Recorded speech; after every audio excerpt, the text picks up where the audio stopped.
But broadly speaking, there are about at least 6 different features which are common to all these movements in varying degrees.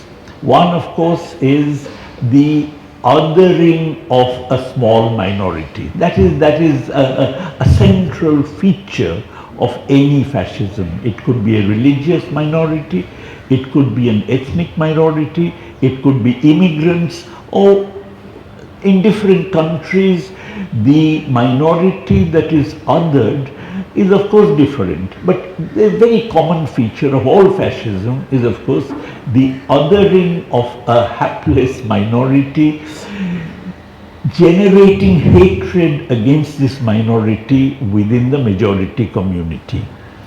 The second feature is of course a very close relationship between all these elements and monopoly capital.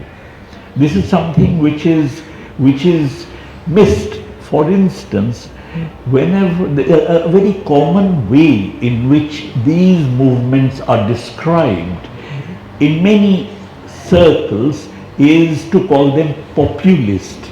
A distinction is often drawn between left populism and right populism. As a matter of fact, calling them populist misses the very close relationship that exists between monopoly capital on the one hand and these groups on the other. This is an extremely important common feature of all these movements.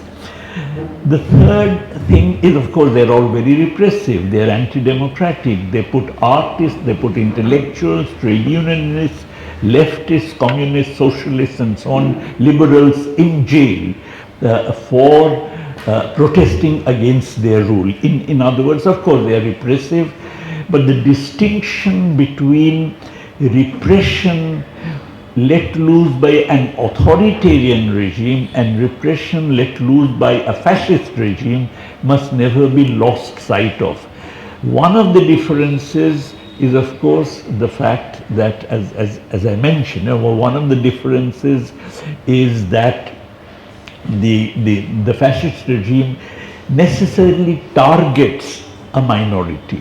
But the other difference is, according to me, the fourth feature, and that is that quite apart from the repression let loose by the organs of the state, the fascist movements have their own youth, their own thugs, which are really let loose upon people who don't agree with them. This, for instance, Mussolini had the Balailas, which were in fact the fascist youth groups and so on. So that, this is a very common feature of Neo-Fascism.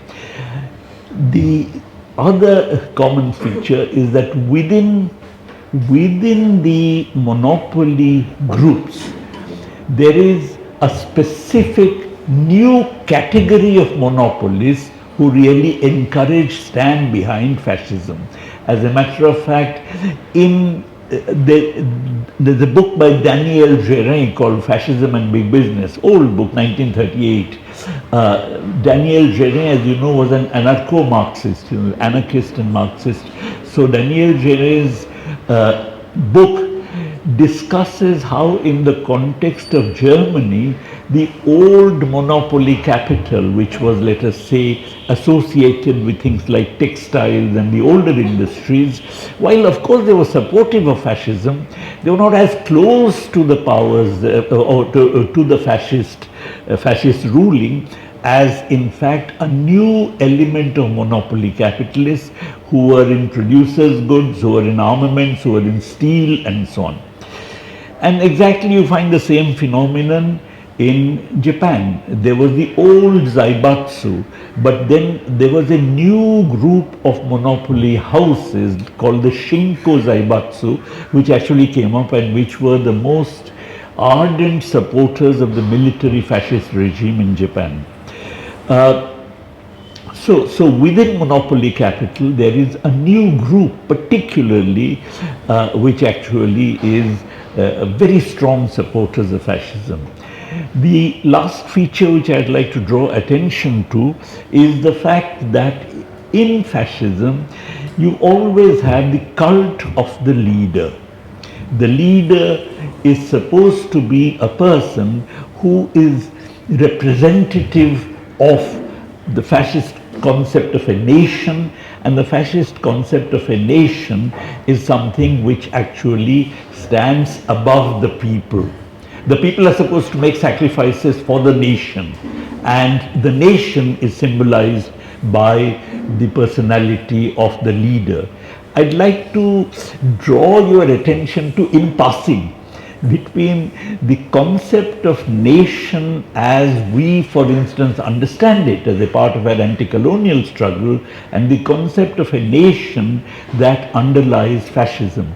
Gandhiji, for instance, talked about the purpose of the nation being to wipe the tears from the eyes of every Indian. In other words, the nation was supposed to serve the people, while the fascist conception is that the people are supposed to serve the nation. It is not only the fascist conception, it is generally the imperialist conception.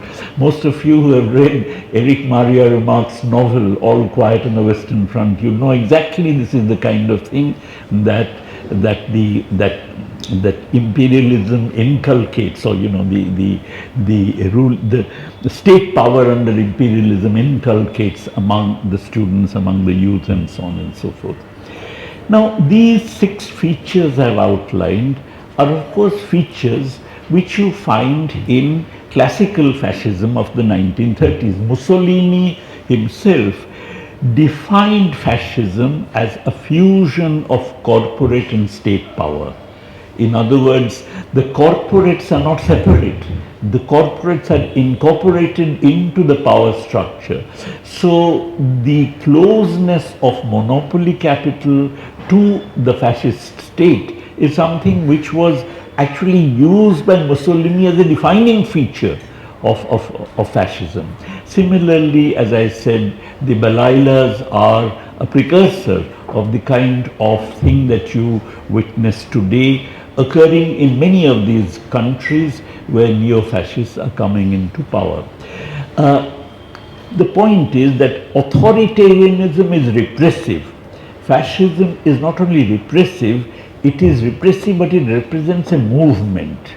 In other words, it tries to represent a movement mobilizing people, mobilizing youth, of course, which is why it is not just like any authoritarian regime.